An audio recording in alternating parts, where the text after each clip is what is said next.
아니고 또 특별한 분들만 오셨습니다. 반갑습니다. 추석 때문에 많이들 고향 내려가셨고, 이따가 우리 드보라 찬양들이 끝나고 여기 최기용 목사님 앉으신데 여기까지 오셔요. 이따가 우리 신집사님하고 지연 씨도 여기로 와서 앉으셔요. 얼굴 잘 보이게요. 예. 예. 아니 전 안 붙이고 오셨어요?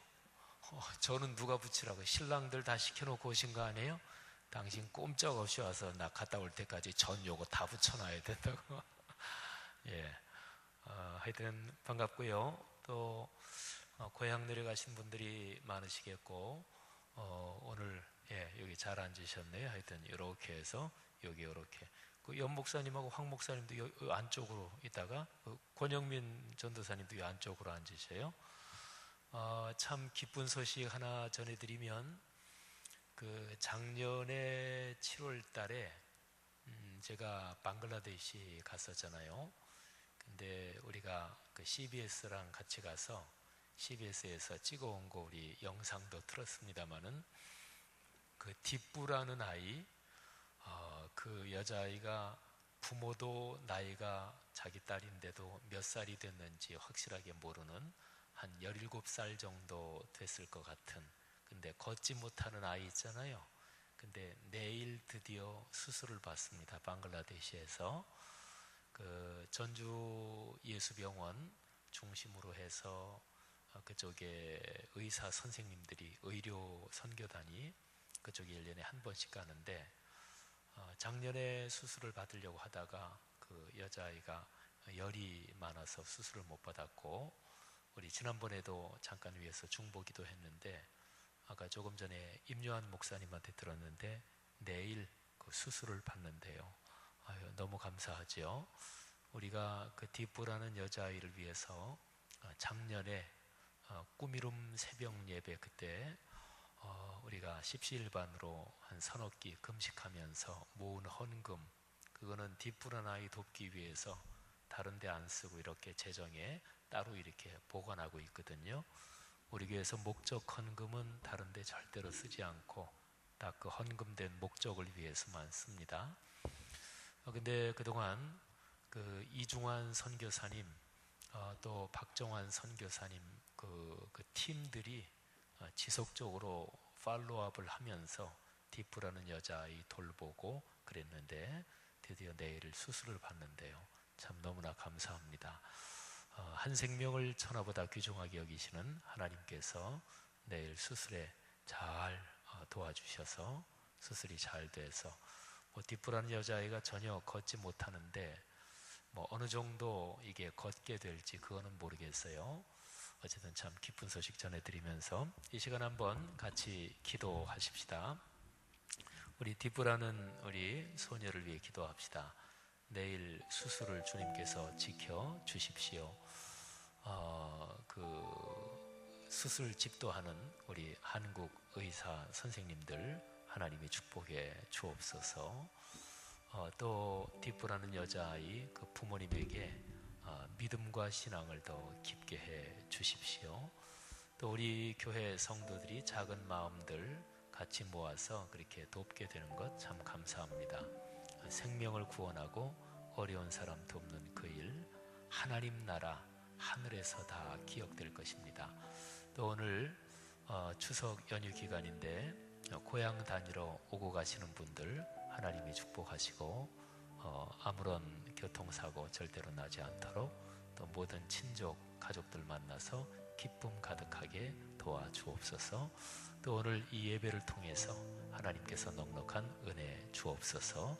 우리 다 같이 한번 마음을 모아 기도하겠습니다. 하나님 아버지, 은혜를 진심으로 감사합니다. 하나님께서 우리를 축복하시고 이 자리에 불러 모으신 것 진심으로 감사합니다. 아버지 하나님, 우리 딥부를 주님께서 사랑하시고 오늘 여기까지 이끌어주시는 것 주님 진심으로 감사합니다. 아버지 축복하옵소서. 아버지 함께 하시기를 간절히 원합니다. 사랑 많으신 아버지 하나님, 하나님께서 우리를 통해 역사하시기를 간절히 원합니다. 오 주여 축복하옵소서. 하나님 이끌어 주시기를 간절히 원합니다. 내일 수술 집도하는 의사 선생님들 하나님이 축복해 주시고 수술 잘 되게 하시고 예쁘던 아이가 걸을 수 있도록 아버지께서 도와주시옵소서. 하나님 아버지 기도합니다. 오늘 이 시간 여기 모인 사랑하는 성도님들 축복하시고 오늘 예배를 통해 하나님의 임재와 은총 넉넉하게 도와주시옵소서.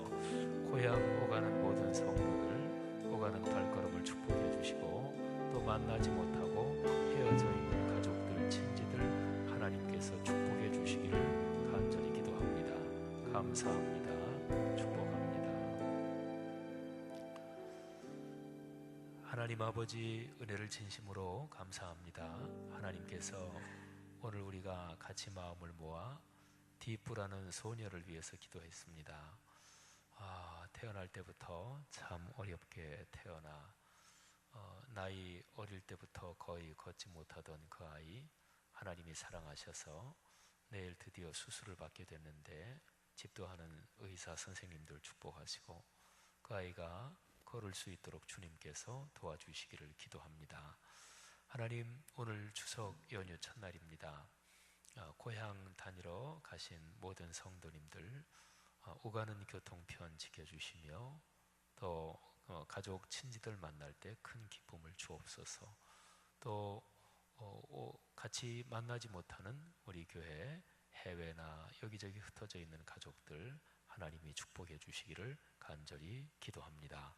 오늘 이 예배를 통해서 하나님이 우리의 하늘의 기쁨을 주시고 또 말씀과 찬송과 기도로 넉넉한 응답을 주옵소서. 감사드립니다. 예수 그리스도 이름으로 축복하며 기도 올립니다. 아멘.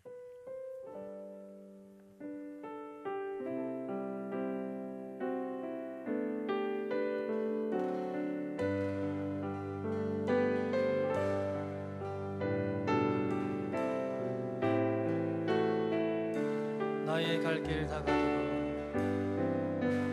나의 갈 길 다가도록 예수 인도하시니 내 주 안에 있는 그 길 어찌 심하리요. 믿음으로 사는 자는 하늘 위로 받겠네. 무슨 일을 만나든지 만사 형통하리라. 무슨 일을 만나든지 만사 형통하리라. 나의 갈 길 다가도록 예수 인도하시니 어려운 일 당한 되고 족한 일 해주시네. 나는 힘이고 나라고 영혼 매우 가난하. 나의 앞에 발 속에서 샘물 나게 하시네. 나의 앞에 발 속에서 샘물 나게 나의 갈 길 다가도록 나의 갈 길 다가도록 예수 인도하시니 그의 사랑 어찌 큰지 말로 할 수 없도다. 성령 감화받은 영혼 하늘 날아갈 때에 영영 부를 나의 찬송 예수 인도하셨네. 영영 부를 나의 찬송 예수. 다시 한번 주 앞에 고백하십시다. 나의 갈 길 다가도록 나의 갈 길 다가도록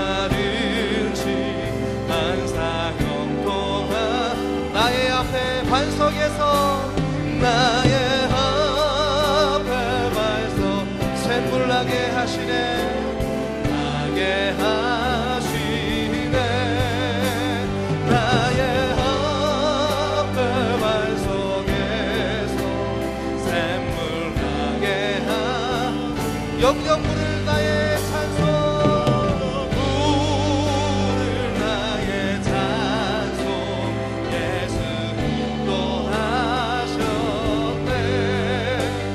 영영 부를 나의 찬송 예수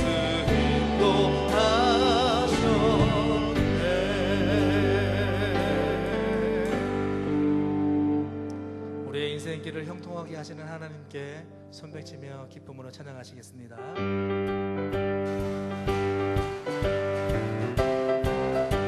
목마른 내 영혼 나는 내 영혼 주가 이미 허락한 귀한 영생수 주여 갈망합니다 그 약속 따라서 힘써 간구하오니 오 주여 내 기도 목마른 내 영혼 마른 내 영혼 주가 이미 허락한 귀한 영생수 주여 갈망합니다 그 약속 따라서 힘써 간구하오니 오 주여 내 기도 써 들어주소서 예수의 사랑 예수의 사랑 바다 물결과 주님 내게 희망이 영광의 물결에 온전히 쌓여서 내 영혼의 기쁨 한량 없도다 내게 약속한 금비 내려주시려 내의 저구름 건너편에 떠올라 귀한 징조가 내게 밝히 보이니 나 지금 은혜를 예수의 사랑 예수의 사랑 바다 물결과 주님 내게 희망이 영광의 물결에 온전히 쌓여서 내 영혼의 길 은혜의 소낙비 은혜의 소낙비 지금 흡족히 내려 구원의 큰 강물 흘러차고 넘쳐서 주 앞 모든 죄 모두 씻어버리니 나 지금 은혜를 충만하게 받았네 예수의 사랑 예수의 사랑 바다 물결과 주님 내게 희망이 영광의 물결에 온전히 쌓여서 내 영혼의 기쁨 차고 넘치는 주의 은혜의 물결 자게 밀려와 내게 만족합니다 할렐루야로 주를 찬송하오니 내 맘의 기쁨이 항상 충만하리라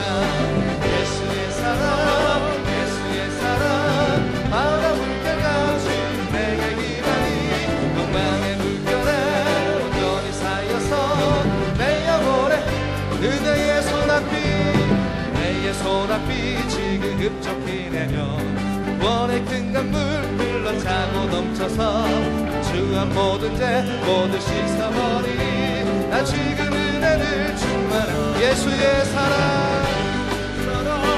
예수의 사랑 바다 물결과 주님 내게 희망이 영광의 물결에 온전히 쌓여서 내 영혼의 기쁨 한량 없도다 차고 넘치는 주의 은혜의 물결 자게 밀려와 내게 만족합니다 할렐루야로 주를 찬송하오니 내 맘의 기쁨이 충만함이라 예수의 사랑 예수의 사랑 바다 물결과 주님 내게 희망이 영광의 물결에 온전히 쌓여서 내 영혼에 예수의 사랑 예수의 사랑 예수의 사랑 바다 물결과 주님 내게 희망이 영광의 물결에 온전히 쌓여서 내 영혼의 길 키 올려서 찬양합시다 예수의 사랑 예수의 사랑 바다 물결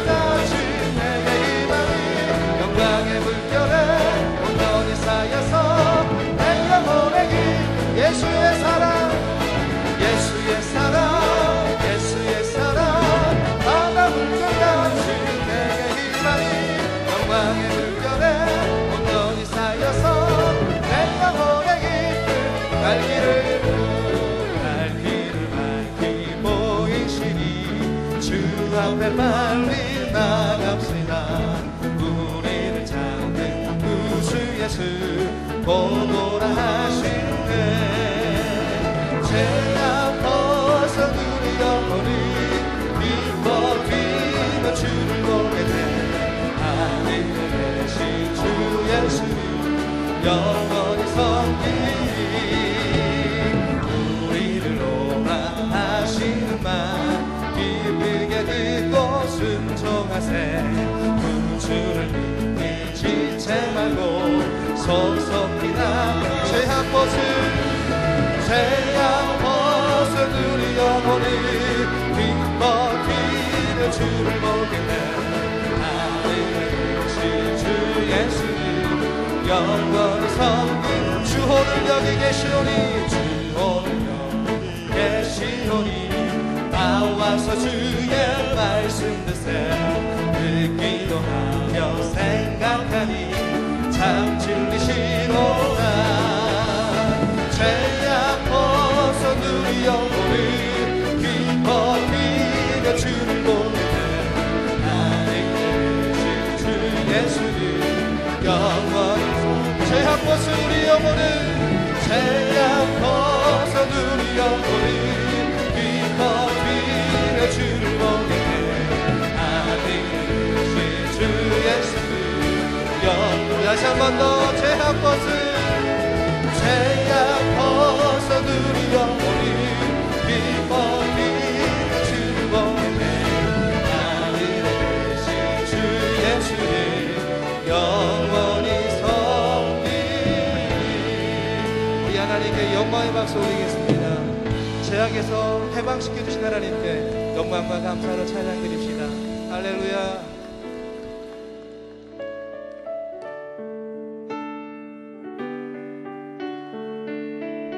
주님, 내가 살아가는 동안 영원히 주님을 찬송하게 하옵소서. 예수를 나의 구주 삼고 성령과 피로써 거듭나니 이 세상에서 내 영혼이 하늘의 영광. 예수를 나의 구주 삼고 예수를 나의 구주 삼고 성령과 피로써 거듭나니 이 세상에서 내 영혼이 하늘의 영광 누리노라. 이것이 나의 간증이요 이것이 나의 찬송이세. 나 사는 동안 끊임없이 주를 찬송. 예수를 나의 구주 삼고 성령과 피로써 거듭나니 이 세상에서 내 영혼이 하늘의 영광. 이것이 나의 간증이요 이것이 나의 간증이요 이것이 나의 찬송이세. 나 사는 동안 끊임없이 주를 찬송. 온전히 주께 맡기네요 온전히 주께 맡기네요. 사랑의 음성을 듣는 중에 천사는 왔네. 다른 것과 하늘의 영광 누리노라. 이것이 나의 간증이요 이것이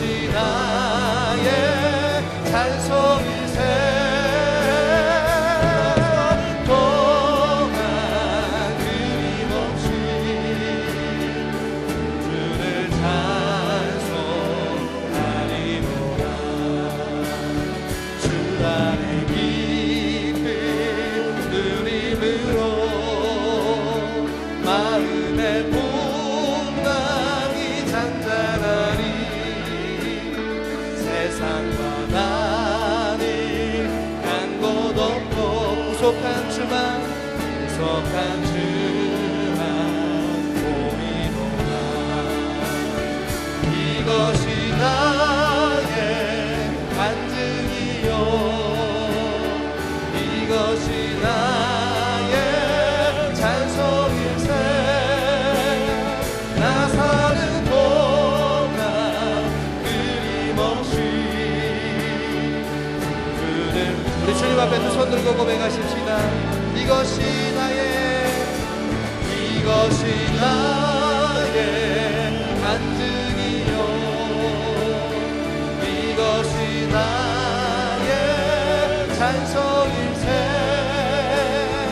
나 사는 동안 끊임없이 주를 찬송하리. 다시 한번 주 앞에 두 손 들고 이것이 나의 간증이요 이것이 나의 찬송일세. 나 사는 동안 끊임없이 주를 찬송하리. 구주를 찬송하리로다. 구주를 찬송하리로다.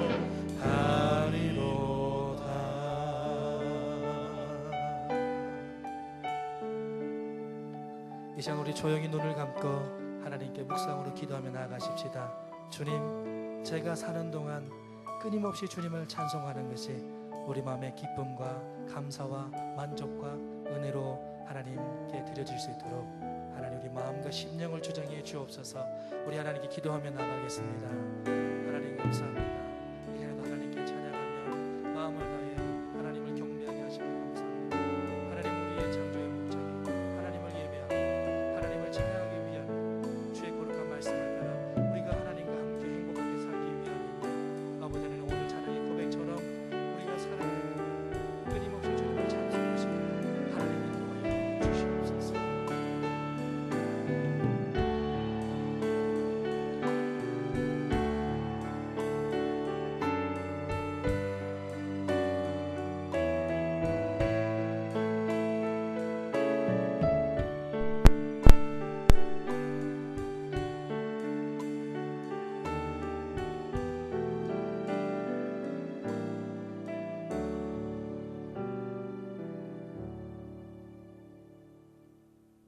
전능하신 하나님, 우리 고유의 명절 추석을 우리에게 허락하여 주셔서 그간 멀리 떨어져 있던 가족, 친지들과 함께 할 수 있도록 인도하신 것 참으로 감사드립니다. 이 시간을 통하여 우리 모두가 사랑을 전하며 행복한 추석으로 가득 채워질 수 있도록 주님 인도하여 주시옵소서. 악한 영이 우리를 어렵게 하거나 낙심하게 하지 않게 하시고 오직 성령의 인도하심만 가득하게 하여 주시옵소서. 최영선 장로님을 비롯한 22명의 북한 선교 순례단에게 하나님 함께하여 주시고 이 귀한 순례의 시간을 통하여 북한을 더욱더 사랑하는 마음을 허락하여 주시옵소서.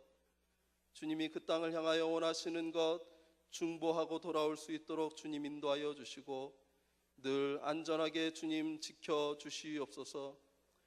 수요 예배를 사모하여 모인 사랑하는 성락의 공동체와 타지에서 우리 교회에 찾아오신 믿음의 친지들과 함께 찬양하고 말씀 들을 때에 우리 모두 하나로 은혜에 참여하는 자들이 되게 하여 주시옵소서. 드보라 찬양대가 준비한 찬양을 기쁘게 받으시고 이들의 헌신이 주님을 기쁘시게 하며 많은 성도들과 함께 은혜를 누리는 귀한 시간 될 수 있도록 주님 인도하여 주시옵소서. 말씀을 전하시는 지영은 담임 목사님을 특별히 강건케 하여 주시고 성령의 강한 역사로 주님이 우리 삶에 원하고 기뻐하신 뜻을 온전히 전하실 수 있도록 주님 붙잡아 주시옵소서. 듣는 우리 모두의 삶이 말씀으로 행복한 시간 되게 하여 주시옵소서. 우리를 사망에서 건지시고 험한 인생길에 함께 걸으시는 친구 되신 예수 그리스도의 이름으로 기도합니다. 아멘.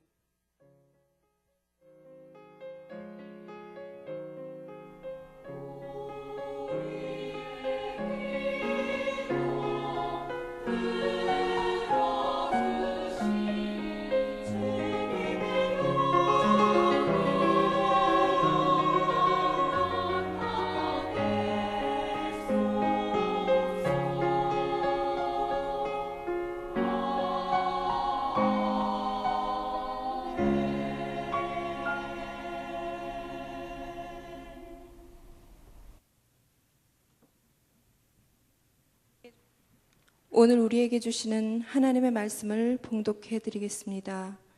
요한복음 7장 37절부터 44절 말씀입니다.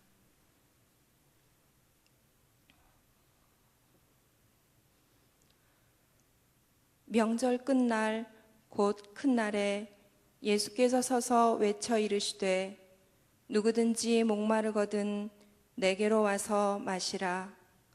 나를 믿는 자는 성경의 이름과 같이 그 배에서 생수의 강이 흘러나오리라 하시니 이는 그를 믿는 자들이 받을 성령을 가리켜 말씀하신 것이라.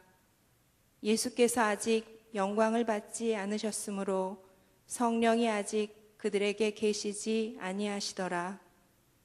이 말씀을 들은 무리 중에서 어떤 사람은 이 사람이 참으로 그 선지자라 하며 어떤 사람은 그리스도라 하며 어떤 이들은 그리스도가 어찌 갈릴리에서 나오겠느냐. 성경에 이르기를 그리스도는 다윗의 씨로 또 다윗이 살던 마을 베들레헴에서 나오리라 하지 아니하였느냐 하며 예수로 말미암아 무리 중에서 쟁론이 되니 그 중에는 그를 잡고자 하는 자들도 있으나 손을 대는 자가 없었더라. 아멘.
참 잘하셨습니다. 고맙습니다.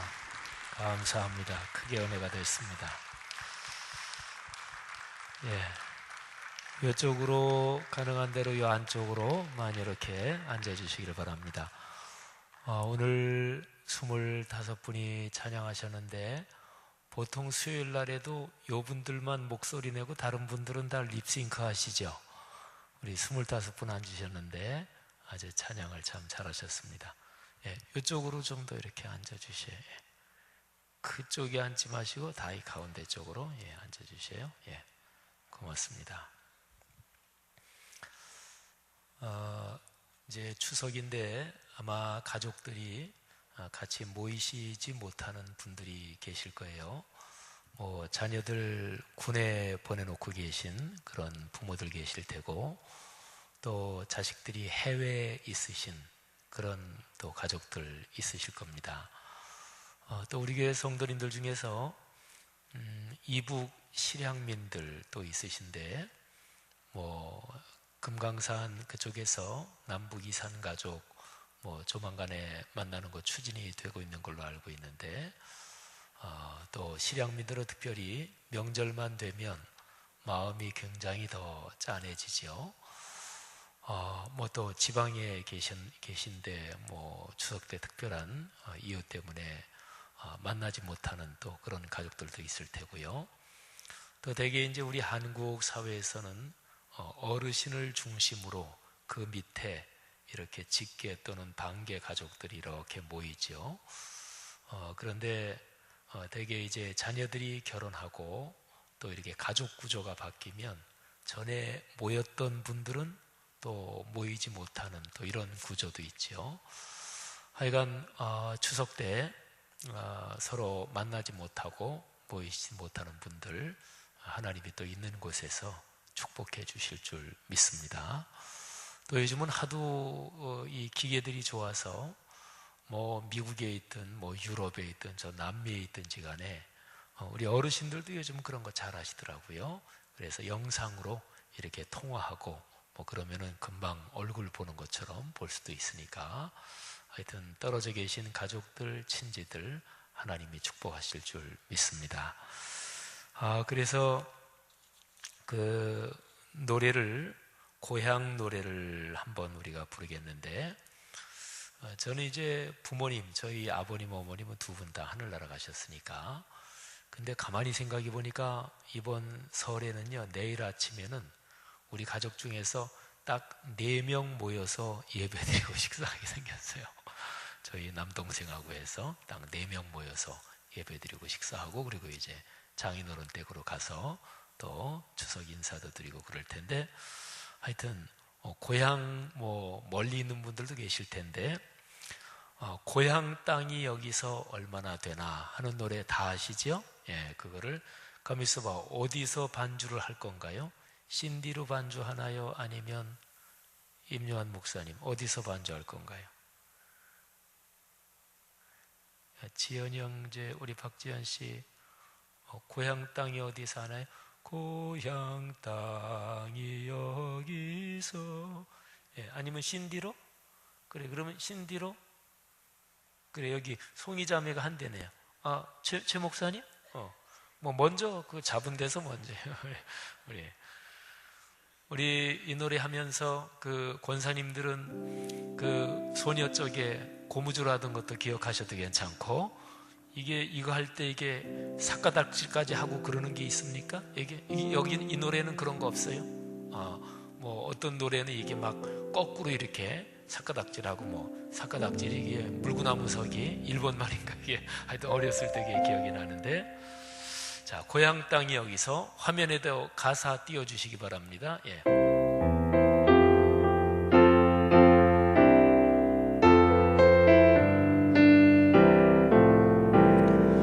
고향 땅이 여기서 얼마나 되나,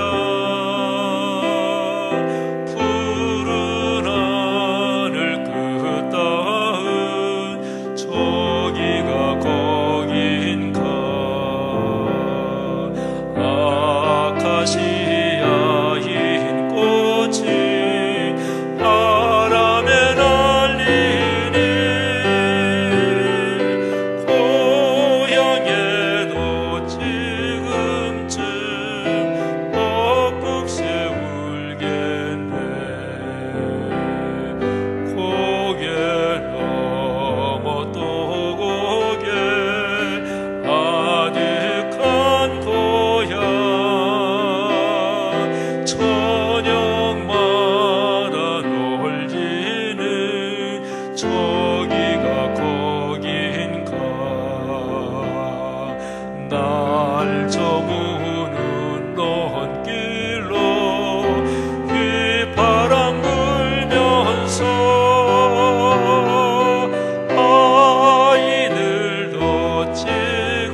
앞에 고무줄하고 누구 고무 나와서 고무줄 하시겠어요? 자, 우리 제가 지난번에 가을 노래 언제 한번 또 가을 됐으니까 부른다 그랬는데, 또 성도들 중에서는 지목사 저 양반이 왜 가을 노래를 안 부르나 그러신 분 계실 거예요. 오늘만 부를게요. 오늘만. 다른 분들한테, 다른 권사님들한테 우리 지목사님하고 가을 노래 불렀다고 가을이 깊어지면 또 한번 부르겠습니다만은, 가을이라 가을바람, 특별히 제가 설교할 때도 말씀드렸지만 이 노래는 기독교적인 찬송으로 처음에 들어간 거예요. 그래서 어린이들 찬송가에 들어간 노래입니다. 그게 이제 우리 국민학교, 요즘은 초등학교라고 하죠. 참 거기에 음악 교과서에 들어갔는데, 2절 가사에 보면 맨 마지막에 추운 겨울 지낼 적에 우리 먹이려고 하나님이 내려주신 생명의 양식. 그래서 원래 처음 작사하신 분이 하나님이 내려주신, 그렇게 작사했는데 일반 교과서에 넣으려니까 하나님이 이렇게 하긴 뭐 하잖아요. 그래서 음악 교과서에서는 대자연이 내려주신, 이렇게 그거를 바꿔서 집어넣고, 또는 어떤 데는 그냥 2절 가사는 안 하고 그냥 1절 가사만 한 거죠. 자, 우리 1절, 2절 원래 가사대로 우리 가을이라 가을바람 다 같이 또 부르겠습니다.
가을바람 1절 다시. 가을이라 가을바람 솔솔 불어오니 푸른 잎은 붉은 치마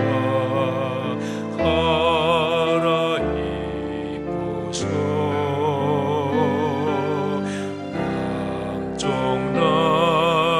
찾아가는 제비 불러보아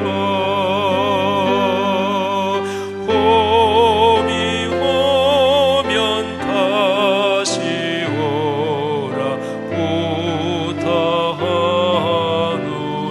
2절입니다. 가을이라 가을바람 솔솔 불어오니 밭에 익은 곡식들을 금빛 닦으라. 추운 겨울 지낼 적에 우리 먹이려고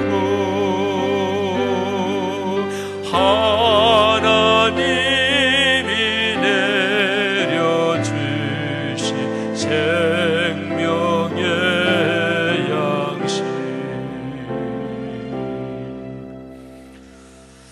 자, 이 가을에 하나님께서 여러분의 삶에 육신의 양식 풍요롭게 주시기를 축복합니다. 또 마음과 영혼의 하늘의 아름다움이 넉넉하기를 축복합니다. 제가 한가위인데 우리 추석 바로 전날 예배 나오신 분들을 위해서 한가위에 대한 짧은 글 하나 선물을 해드리겠습니다. 제목은 한가위예요. 이 제목이에요. 한가위예요. 둥근 달 보며 품은 소박한 바램, 다 이루어지기를, 한갑이 같지는 않더라도 하늘 우러르는 기도 삶의 은혜로 내리기를, 한갑이 같지 않은 세상이라서 하늘아버지가 우리를 뜻으로 부르시고 삶으로 보내시며 생명을 걸라시니, 한갑이 가을 하늘 가득한 저 둥근 달이 가끔은 힘든 이들 정을 나누며 얼마간 사는 셋집도 되어라. 올 가을은 어쩌면 하늘아버지의 사랑과 정의를 생각하며 잠 못 이루고 깨어있는 밤이 많을 것도 같아라. 우리 보통 우리말에서 그런 얘기를 하지요. 더도 덜도 말고 한가위만 같아라, 그런 얘기 하지요. 근데 사실은 그 얘기 자체가요, 삶은 늘 한가위만 같지는 않다, 이제 그러기 때문에 더도 덜도 말고 한가위만 같아라, 이렇게 얘기하는 거겠죠. 우리나라 옛날의 문화로 생각하면 힘들고 어려운 사람도 한가위 중추절 그 추석에는 음식도 좀 넉넉하게 해놓고, 또 우리나라 옛날 동네 마을 이런 그 구조가 작동할 때는 마을에서 또 한가위 되면 서로 음식도 나누고 그래도 어려운 중에도 또 풍요롭고, 그러니까 그래서 이제 더도 덜도 말고 한가위만 같아라, 그렇게 얘기를 하는 거지요. 근데 말씀드렸듯이 그 표현에 담긴 뜻은 우리네 실제 삶은 한가위 같지 못하다, 이제 그런 거죠. 그런데 제가 가만히 생각하면서 한가위만 같아라, 그런데 실제로는 한가위 같지 못한 우리의 인생길. 근데 그러기 때문에 하나님께서 우리를 당신께로 부르신 거고요, 또 우리에게 사명을 주시고 훈련시켜서 우리를 세상으로 파송하시는 거 아닌가 하는 생각이 들었습니다. 그래서 우리의 전통 명절인 이 한가위 중추절하고 한번 연관시켜서 얘기를 해본다면, 하나님께서는 우리를 그리스도인으로 부르셔서 하나님이 창조하신 이 피조세계가 말하자면 한가위가 주는 그 느낌처럼 그렇게 영육간에 넉넉하고 복된 세상이 되도록 우리를 그 일꾼으로 부르신 거지요. 사랑하신 여러분에게 이 명절에 가족, 가문, 그리고 대대로 하나님의 영육간의 복이 넉넉하기를 주의 이름으로 축복합니다.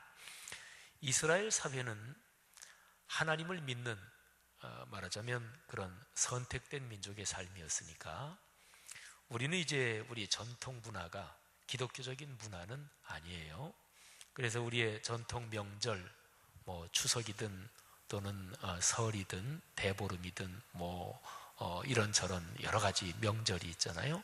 그런데 그런 명절이 기독교적인 의미하고는 이게 서로 엇갈리고 또는 심지어는 충돌하는 경우도 없지 않죠. 근데 이제 이스라엘 사회는 명절 그러면 그건 전부 다 하나님하고 연관된 절기니까요.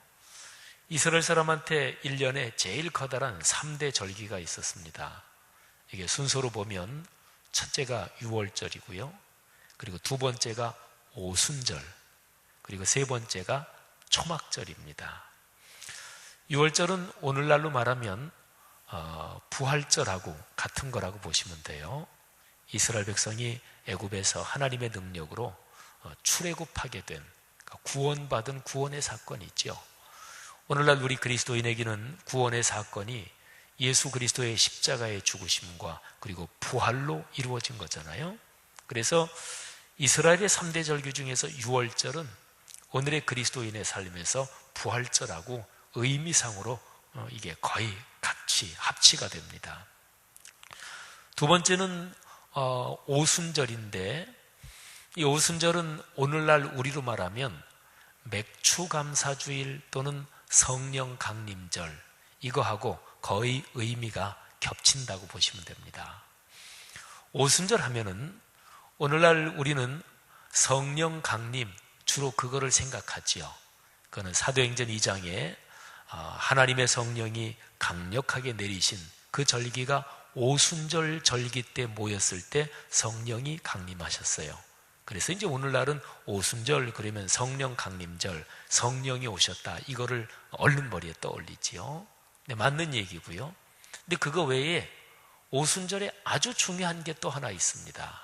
그거는 하나님의 거룩한 말씀이 사람들의 삶 속에서 살아 움직이기 시작했다. 그게 중요합니다. 그래서 이스라엘 사람들은요, 대략 주후 1세기부터 오순절에 하나님께서 모세를 통해서 하나님의 거룩한 말씀, 기록된 말씀을 주신 거, 그거를 오순절에 특별하게 기념을 했습니다.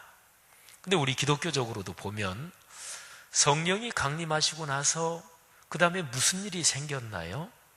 사도행전 1장 8절 말씀에 따르면 오직 성령이 너희에게 임하시면 너희가 권능을 받고 예루살렘 온 유대 사마리아 땅 끝까지 내 증인이 될 것이다. 그랬으니까 예수 그리스도의 말씀을 전파하는 게 성령 강림으로 시작된 거죠. 그래서 신앙적으로 성령이 오셨다, 성령이 충만하다, 성령이 강력하게 작동하신다, 그러면 하나님의 말씀이 살아 움직이는 거하고 똑같은 거죠. 요한복음 16장 24절에 보혜사 곧 아버지께서 내 이름으로 보내실 성령, 그가 너희에게 오시면 내가 너희에게 말한 모든 것을 가르치고 모든 것을 생각나게 하리라 하는 거죠. 예수님께서 살아계실 때도 성령님에 대해서 이렇게 가르쳐 주셨습니다. 너희가 다른 사람 앞에서 나를 증언하고 증거하게 될 때 무슨 말 할지 걱정하지 말아라. 그때 성령께서 너희의 입에 하실 말씀을 주신다. 이렇게 기록을 했죠. 그러니까 오순절은 그런 거지요. 성령이 강림해서 하나님의 거룩한 말씀이 실제로 살아 움직이기 시작하는 그런 절기를 기념하는 게 오순절입니다. 그 다음에 이제 제일 마지막에 초막절이 있는데 이거는 오늘날의 추수감사절하고 같습니다. 근데요, 재미있는 거는 우리 한국교회는 미국 쪽에서 기독교가 주로 전파됐기 때문에 추수감사절 하면 11월 달에 주로 지키죠. 그죠? 예, 근데 유대인의 절기로 하면 추수감사절이 1년 중에서 우리 한국의 전통 명절인 추석하고 이 절기가 시기가 거의 비슷해요. 그리고 또 유럽 쪽에서는 추수감사절을 지키는데 우리하고 이게 시기가 비슷합니다. 근데 어쨌든 뭐 그건 그렇게 중요한 건 아니고 추수감사절, 그게 이스라엘 명절의 세 번째 초막절하고 똑같다, 그런 거죠. 오늘 여기 성경에 기록된 예수님이 명절에 외치신 말씀, 이 절기는 초막절입니다. 요한복음 7장 이제 1절 앞부분부터 쭉 읽어보면 예수님이 초막절에 예루살렘에 올라가셔서 그래서 말씀을 전하신 그 사건 중에 나오는 말씀이지요. 오늘 37절 말씀에 보면 명절 끝날 곧 큰 날, 이런 표현이 있습니다. 이스라엘은 보통 절기를 지키면 6월절도 대략 한 일주일 정도 지켜요. 그 앞에 6월절 딱 그날 되기 전에 한 일주일 무교절이라는 것을 지키다가 6월절 그날이 딱 되는 거죠. 오순절도 되게 그렇고, 그리고 초막절도 일주일 동안 절기를 지킵니다. 그러면 이제 절기를 쭉 하루 이틀 지나면서 맨 마지막 날이 되잖아요. 근데 절기 끝날은 큰 날이다. 이게 이제 구약 성경에도 그렇게 표현이 되어 있습니다. 그래서 오늘 여기 요한복음 7장 37절에 명절 끝날 곧 큰 날, 이렇게 표현한 거죠. 근데 예수님께서 명절 끝날 제일 큰 날에 예루살렘 한가운데 서서 큰 소리로 외쳐서 말씀을 하셨습니다. 예수님이 말씀하신 게 세 가지입니다. 여기 짧은 문장 가운데 세 가지가 있어요. 누구든지 목마르거든 내게로 와서 마시라. 자, 이 짧은 문장의 첫째는 목마른 사람 어디 있느냐, 이게 첫 번째입니다. 그 다음에 두 번째, 그 사람은 내게로 와라. 그리고 세 번째는 마셔라. 이게 이제 세 가지 메시지가 이 말씀에 들어가 있습니다. 사실은 이 상황에서 예수님은요, 대제사장이나 서기관들한테 위험한 인물로 주목을 받고 있던 시기였습니다. 그리고 요한복음 7장 여기 뒤쪽으로 쭉 읽어보면 아까 우리 봉독해 주신 말씀에도 그게 나오죠. 대제사장하고 서기관들이 예수를 체포해 오라고 아랫사람들, 하수들을 파송을 해서 예수님을 잡아오라고 지금 한 상황이거든요. 근데 예수님이 사람들 많은데 우뚝 서셔서 큰 소리로 외치셨습니다. 목마른 사람이 누구냐? 다 내게로 와라. 그리고 내게로 와서 마셔라. 예수님이 이어서 말씀하시기를 나를 믿는 자는 성경에서 말씀한 것과 같이 그 배에서 생수의 강이 흘러나올 것이다. 39절에 예수님의 그 말씀을 해석까지 해놨어요. 해설을 붙여놨어요. 배에서 생수의 강이 흘러나온다. 그 뜻이 뭐냐? 39절에 해석해 놓기를 예수 그리스도를 믿는 자들이 성령을 받을 것인데 그 성령을 생수의 강으로 표현했다. 이렇게 해석을 해놨습니다. 그리고 이제 괄호 안에 중요한 말이 써 있죠. 예수께서 아직 영광을 받지 않으셨으므로 성령이 아직 그들에게 계시지 아니하시더라. 예수님이 영광을 받으신다. 그거는 예수님이 하늘로 오르셔서 다시 영광의 보좌에 가신다. 그거를 뜻합니다. 그러니까 예수님이 부활하시고 승천하시고 다시 하늘나라로 가시는 게 영광을 받으시는 거예요. 예수님이 가시면 보혜사 성령을 보내주시겠다 말씀하셨거든요. 그러니까 예수님께서 십자가에 달려 돌아가시고 부활하시고 승천하신 뒤에 본격적으로 성령이 생수의 강이 흐르는 것처럼 흐를 것이다. 이제 그 설명을 여기에다 써놓은 것입니다. 여러분, 오늘 여기 말씀에서 예수님은 초막절하고 연관된 아주 중요한 얘기를 초막절하고 연관해서 지금 하시는 것입니다. 이스라엘 민족이 초막절을 지낼 때 아주 눈에 띄는, 그리고 초막절 일주일 동안 지내면서 누구나 다 볼 수 있게, 그리고 초막절 행사 중에서 제일 중요한 어떤 액션이 있습니다. 그게 뭐냐면 제사장들이요, 매일 아침마다 예루살렘 거기에 보면 물을 공급하는 샘이 있습니다. 그거를 기혼샘이라고 하는데요, 구약 성경에는 실로와 물 이렇게도 표현이 되어 있어요. 근데 초막절 7일 동안에 제사장들이 매일 아침 일찌감치 기혼샘에 가서 물을 길어 옵니다.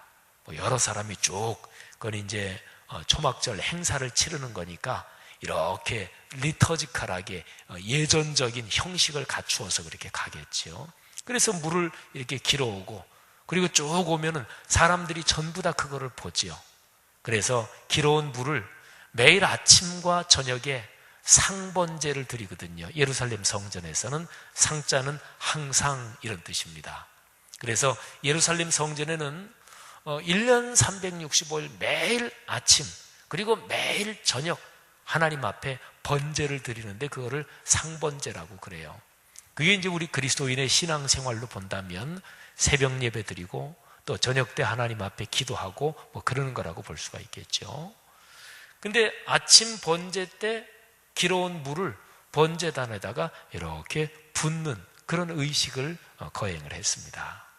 예수님은 지금 그 말씀을 하시는 거예요.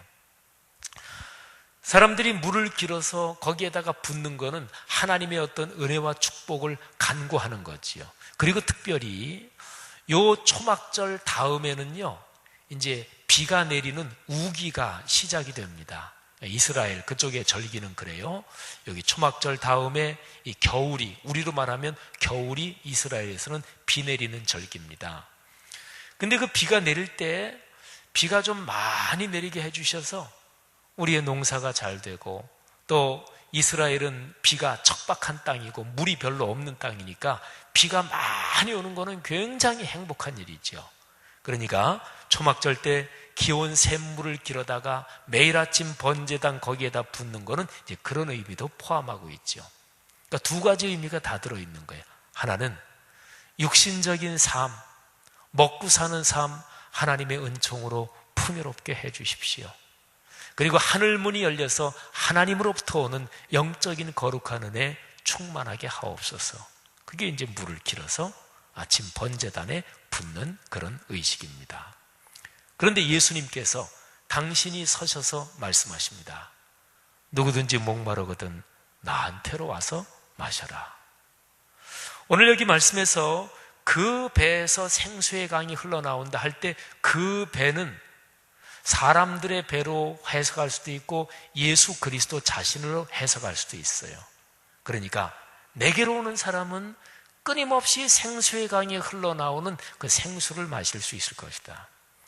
여러분, 예수님은 지금 이 선포로서 그 당시에 성전 제사를 아주 무섭게 비평하시고 책망하신 거나 다름이 없어요. 아니, 예루살렘 성전이 멀쩡히 있고요, 그 성전에서 초막절을 지키면서 매일 아침마다 제사장들이 기온 샘물을 길어다가 하나님의 번제단에 붓는데, 그러면 거기에서 은혜를 체험할 수 있는 거잖아요. 근데 예수님은 거기가 아니라 다 내게로 오라 이렇게 말씀하시잖아요. 그러니까 저쪽에 예루살렘 성전에 번제단이 있습니다. 제사장들이 물을 길어다가 번제단 위에 붓습니다. 그런데 이쪽에는 예수 그리스도가 서 계시는 거예요. 예수 그리스도는 성전의 제사 또는 성전에서 거행하는 초막절 그거하고 당신 자신이 서 계시는 자리 두 개를 대척점에 놓고, 그리고 사람들에게 내게로 오라 이렇게 말씀하시는 거예요. 여러분, 이렇게 이 말씀을 이해하면 오늘 예수님의 말씀은 굉장히 과격합니다. 근데 실제로 그렇습니다. 성경에 보면 예수님은 마지막에 십자가에 달리실 때 맨 마지막으로 올라가서 예루살렘 성전으로 입성하시고, 그리고 거기에서 체포되셔서 십자가에 달려 돌아가시지요. 근데 예수님께서 예루살렘 성전에 마지막으로 들어가시는 것은 예루살렘 성전에 들어가서 예배 또는 제사 드리기 위해서 들어가신 게 아니었습니다. 성전은 예배 드리는 곳이잖아요. 근데 예수님은 성전에 예배자로 들어가시지 않습니다. 오히려 가서 성전을 전부 다 뒤집어 엎어 놓으시지요. 그리고 기도하는 집이라 그렇게 일컬음을 받으리라고 말씀한 내 아버지의 집, 이 아버지의 집 성전을 너희는 강도의 소굴로 만들었다 이렇게 말씀하시면서 예배드리러 성전에 들어가신 게 아니라 성전에 최후의 심판을 선고하러 성전에 들어가셔요. 그리고 어느 날은 성전에서 이렇게 사역하고 다시 나오다가 예루살렘을 빠져나와서 베다니에 있는 나사로의 집에 가서 아마 매일 밤 주무셨을 거예요. 근데 거기에서 성전 빠져나와서 베다니로 가는 감람산 쪽으로 쭉 올라가면서 한 산 중턱쯤에서 예루살렘이 다 내려다 보이는 거기에서 제자들한테 말씀하시죠. 너희가 이 아름다운 성전을 보느냐? 성전이 다 파괴될 것이다. 여러분, 오늘 여기 성경 말씀에서 우리가 받아야 될 교훈은 무엇입니까? 오늘 저는 설교 제목이 신앙에서 명절의 의미, 이게 제 설교 제목이에요.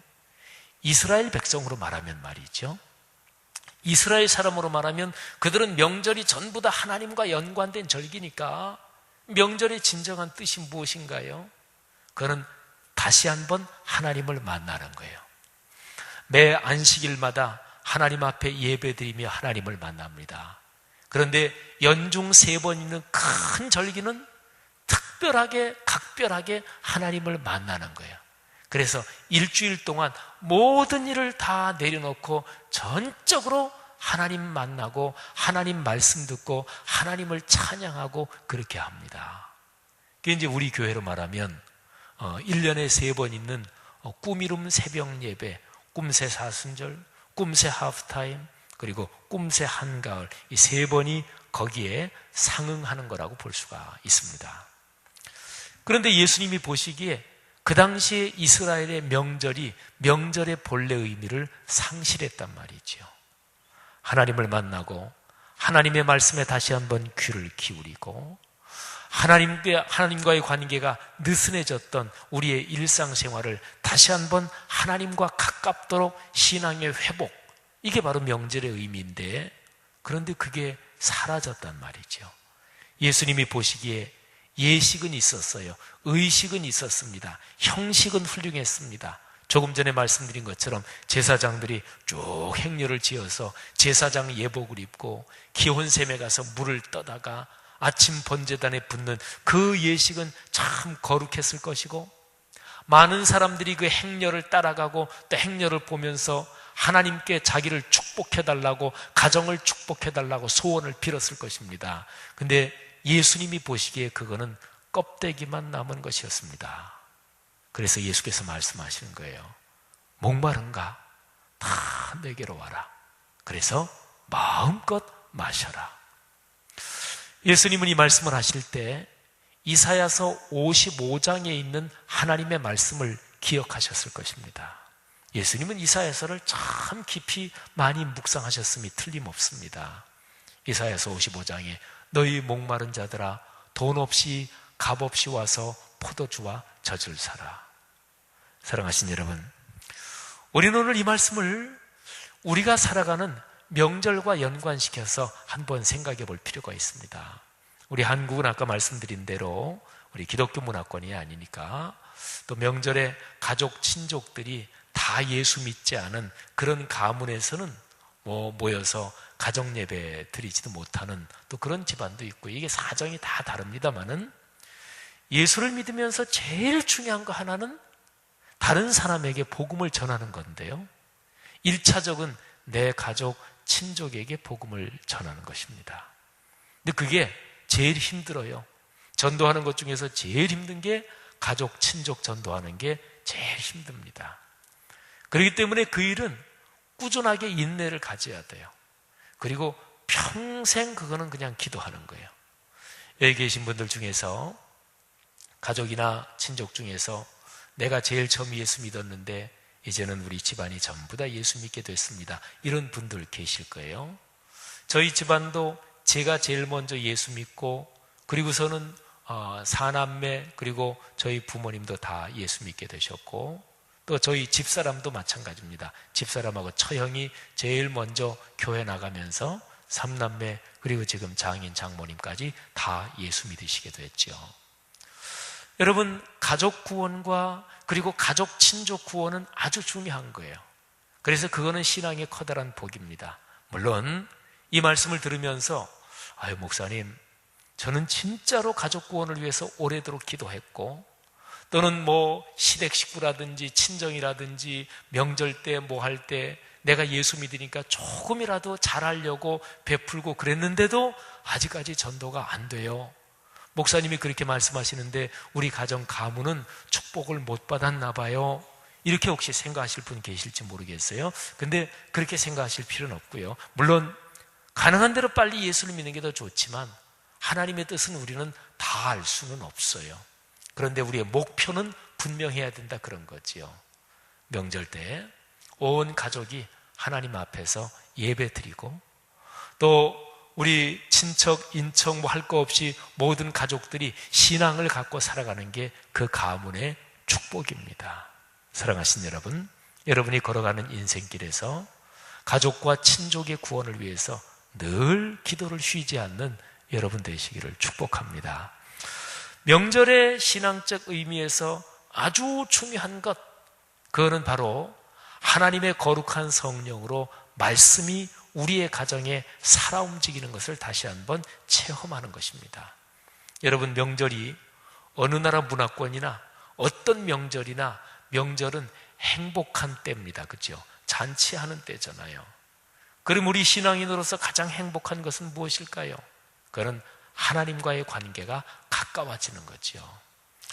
그래서 사실은 우리나라는 명절에 가족, 친족들이 다 이렇게 서로 이동하고 그래서 그렇지, 그런데 명절에 말하자면 가족, 친족이 예수를 대부분 믿는 가정들은 꼭 모여서 예배를 드린다든지, 또는 고향교회 가서 예배를 드린다든지, 또는 서울로 올라오면 와서 예배를 드린다든지, 그런 문화가 사실은 필요한 거지요.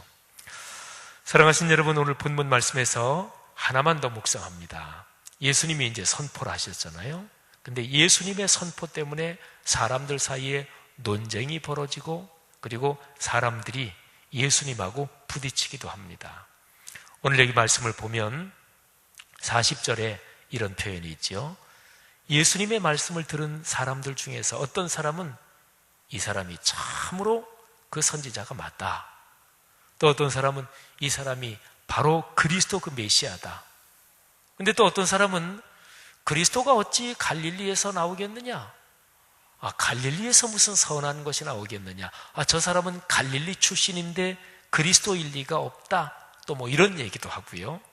그래서 43절에 보니까 예수로 말미암아서 사람들 중에서 서로가 말싸움이 벌어졌고, 아까 말씀드린 대로 대제사장과 서기관들에게 파송된 그 하수들이 예수님을 체포하러 사실은 왔거든요. 근데 이런저런 상황 때문에 감히 체포는 못하고 사람들 사이에는 말싸움이 벌어지고, 여러분 아주 중요한 게 하나 있습니다. 사실을 말하잖아요. 사실을 말하면 그건 사실은 사실이니까 맞는 얘기잖아요. 근데 사실을 얘기하는 걸 싫어하는 사람들이 세상에 있습니다.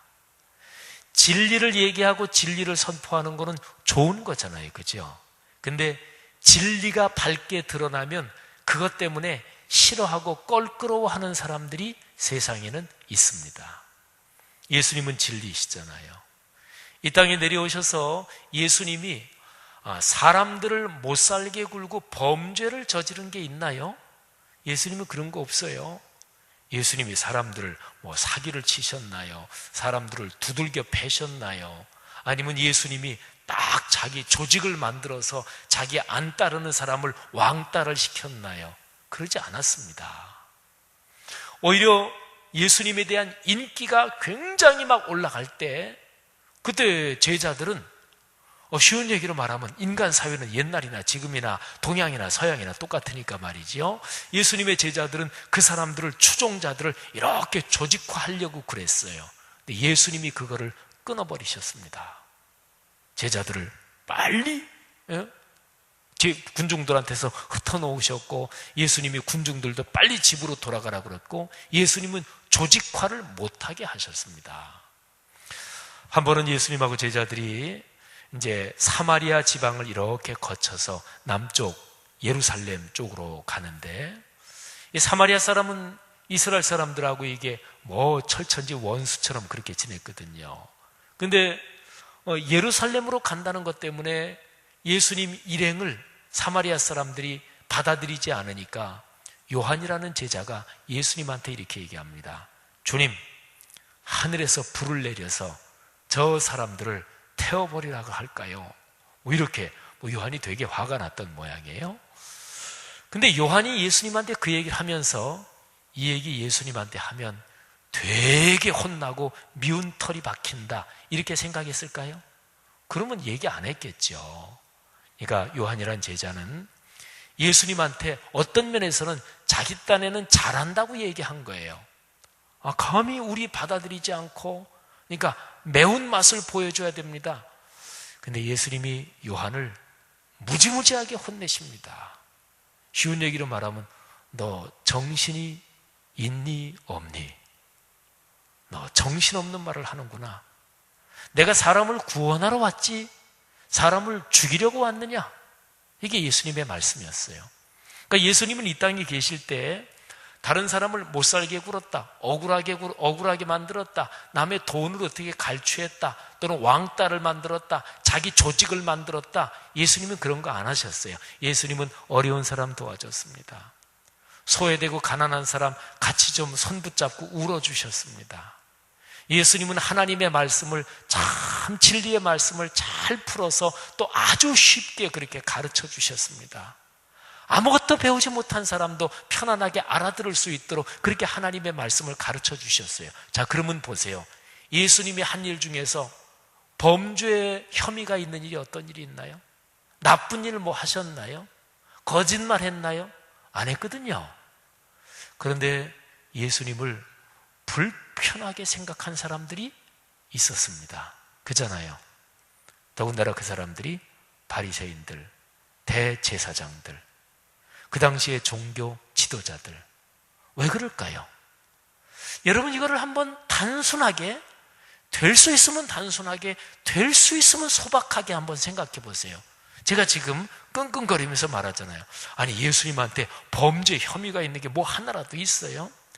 사회적인 무리를 일으키고 또는 다른 사람들을 미혹시킨다든지 뭐 그런 것도 사실은 없잖아요. 근데 왜 예수님을 불편해했을까요? 그는 아주 간단하게 찝어서 얘기하면 이렇습니다. 종교가 진리를 따르는 게 아니라 자기 권력이 되는 거예요. 권력이. 그래서 종교 권력군, 종교꾼들이 생기는 거예요. 그러니까 그 사람들의 생각에는 하나님의 진리, 그거는 솔직히 얘기해서 관심 없는 거예요. 우리가 가진 종교적인 권력, 이거 어떻게 하면 계속 쥐고 가나? 사실은 이거 하나 관심이 있는 거지요.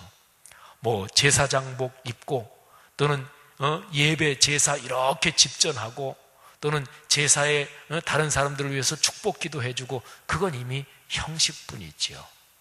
여러분, 예수님이 판단이 잘못됐을까요? 그러지 않잖아요.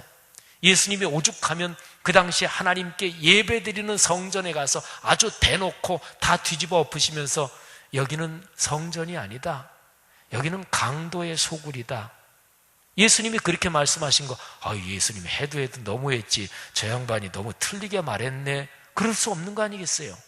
그러면 그 당시 하나님 앞에 예배드리는 것을 강도의 소굴이다 그렇게 말씀하신 이유가 무엇이겠어요? 바로 그것입니다. 하나님을 섬기는 게 내용은 다 없어졌어요. 없어지고 종교 권력만 남은 거예요.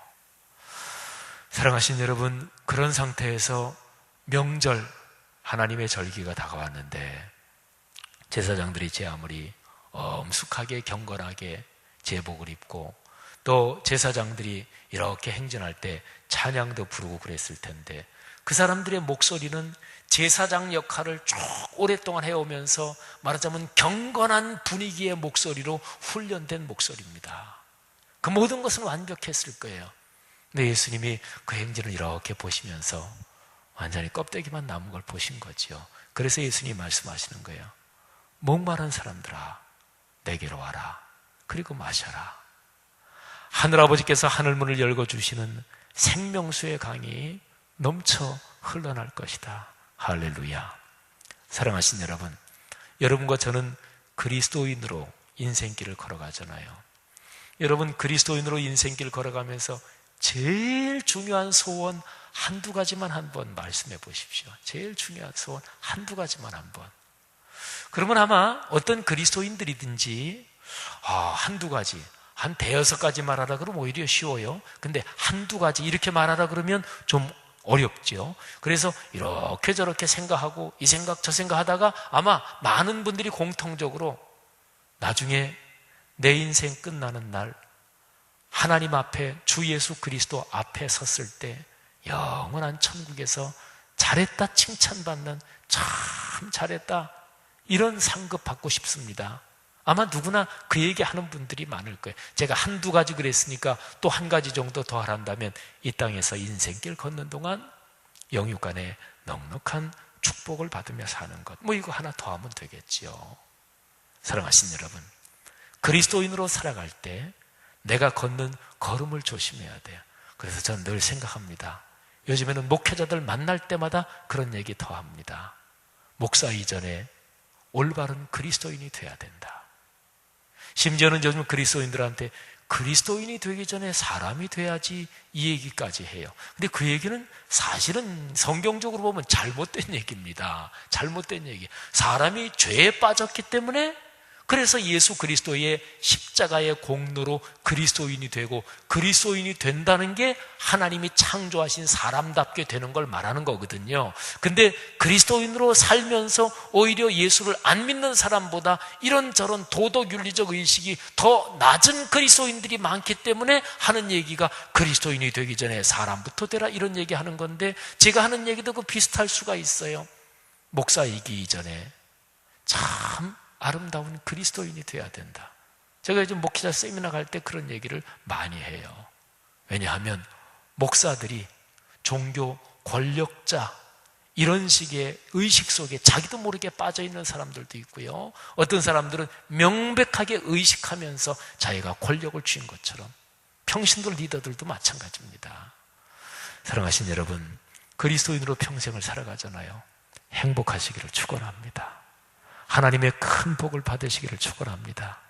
여러분의 가정, 자녀선 대대로 하나님의 놀라운 복이 여러분의 가정 가문을 통해서 다른 사람, 세상 온 천지로 흘러가는 통로가 되기를 주님의 이름으로 축원합니다.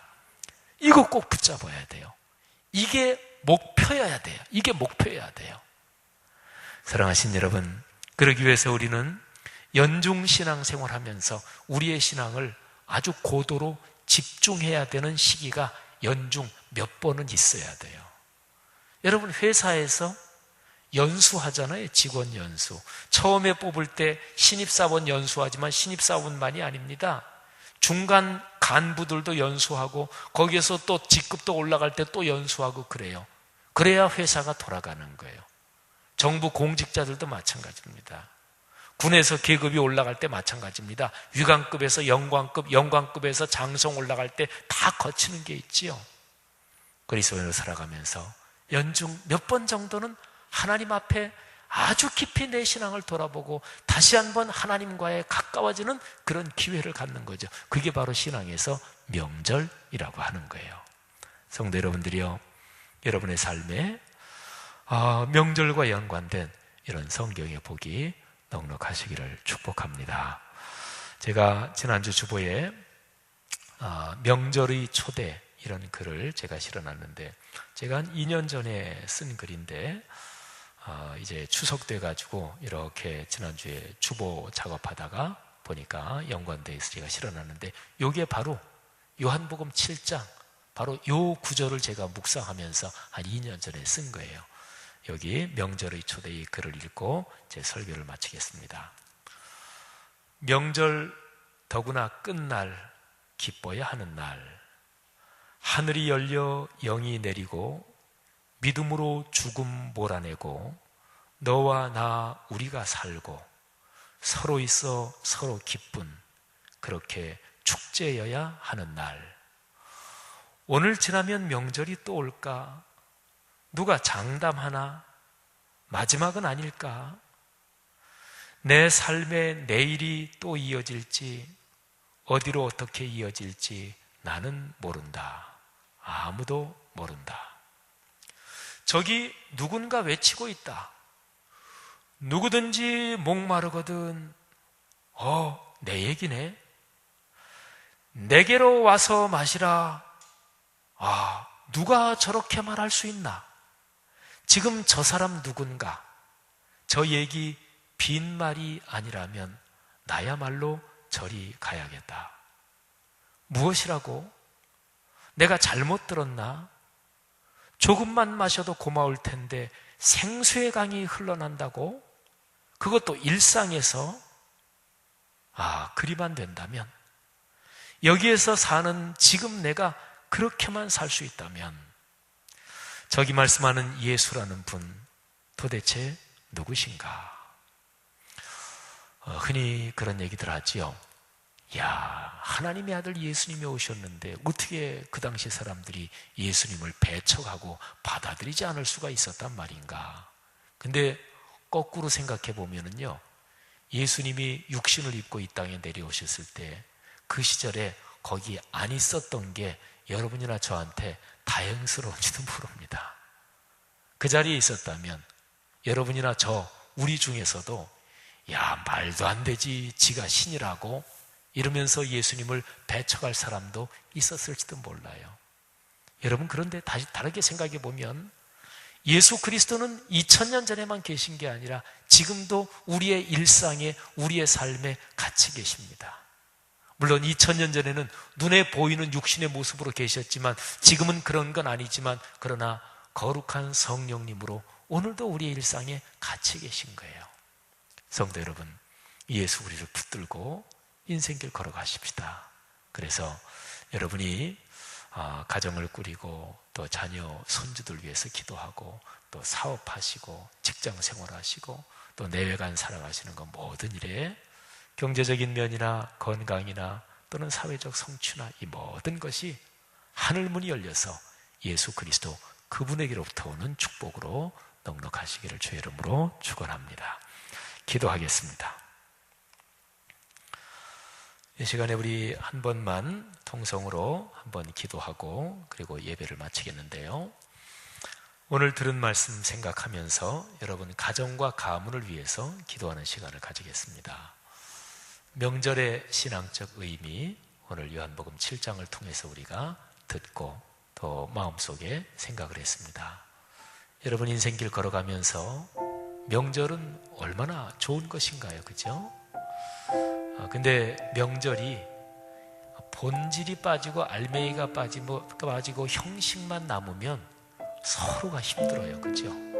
우리 며느리 되신 분들 명절 되면 음식 준비 때문에 늘 힘드시잖아요. 또 가장들 돈벌이가 시원치 않으면 명절 되면 또 부담이 되잖아요.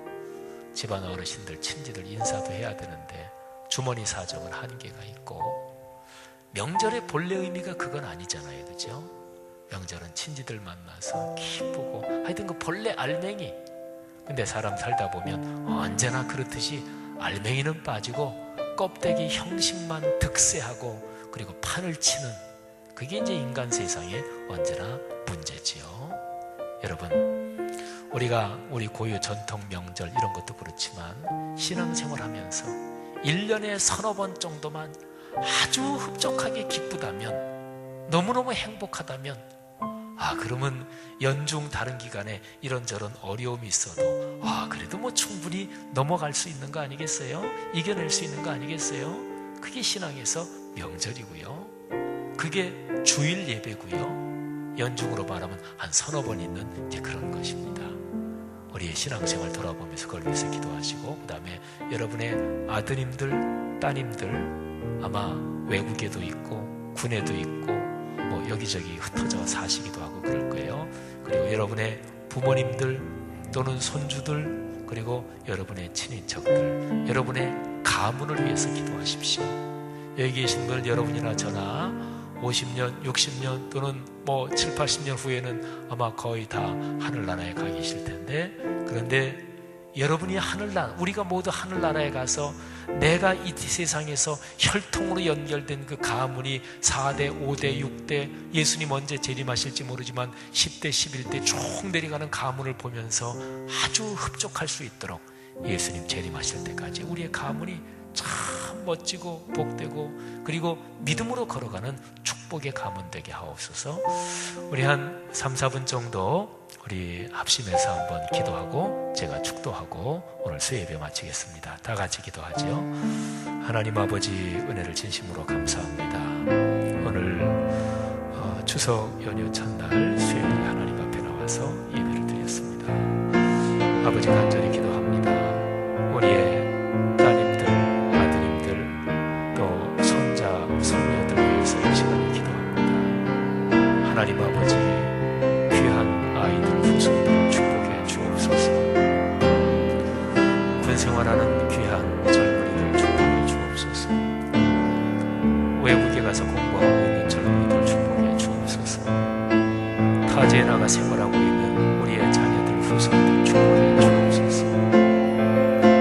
하나님, 특별히 부모님들, 형제자들, 그리고 친족들을 축복해 주옵소서. 우리 교회 성도님들 모든 가족, 친족이 화목하게 하시고, 우리가 이 세상에 육신을 입고 살면서 육신의 혈통으로 연결된 모든 관계들 아름답게 하시기를 간절히 기도합니다. 하나님 아버지, 간절히 기도하기는 우리의 가문 대대로 하나님이 부어주시는 아름다운 축복을 받고 걸어가고 살아가는 가문 되게 하시기를 간절히 기도합니다. 아버지, 저희 성도들 한 분 한 분의 가정 가문을 그렇게 축복해 주옵소서. 이 세상에 살면서 하나님께서 우리에게 허락해 주신 그 아름다운 신앙의 명절, 우리에게 큰 힘이 되게 하시기를 주님 간절히 기도합니다. 아버지, 감사합니다. 축복해 주옵소서. 감사합니다.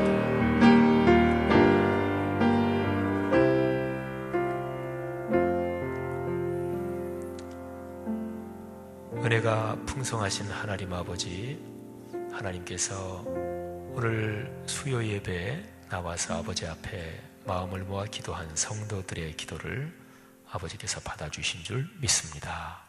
우리가 기도한 대로 우리 사랑하는 성도들의 아들, 딸들, 그리고 손녀, 손자들, 또 우리의 후손 대대로, 또 우리가 나중에 천국 가고 난 뒤에도 우리가 세상에 살면서 육신을 입고 살았기 때문에 거기에 연관된 혈통, 혈연, 핏줄, 모든 가족, 친인척, 후손 대대로 복받으며 살게 하옵소서.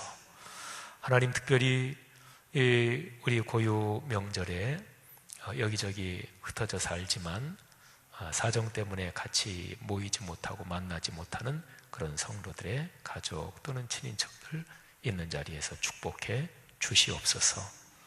그리스도인으로 인생길 걸어가면서 연중 참으로 행복하고 참으로 기쁜 몇 번의 큰 날, 큰 축복을 우리에게 주셔서 살아가면서 어떨 때는 질병으로, 어떨 때는 사업이 자꾸 기울어져서, 어떨 때는 직장 생활에서 그만둬야 될 위기도 부딪히기도 하고 여러 가지 때문에 우리가 걱정하고 염려하는데, 하나님 그런 것을 넉넉하게 이겨내고 용기 있게 넘어설 수 있는 그런 힘, 그런 기쁨을 연중 저희들에게 주옵소서. 감사합니다. 오늘 이 수예배 나오신 모든 분들, 이분들의 가족, 친족, 걸어가는 인생길 모든 일 위에 예수 그리스도의 은혜와 하늘아버지의 사랑하심과 늘 함께 하시는 성령의 그 위대한 축복이 지금부터 영원까지 같이 계시기를 간절히 축원하옵나이다. 아멘.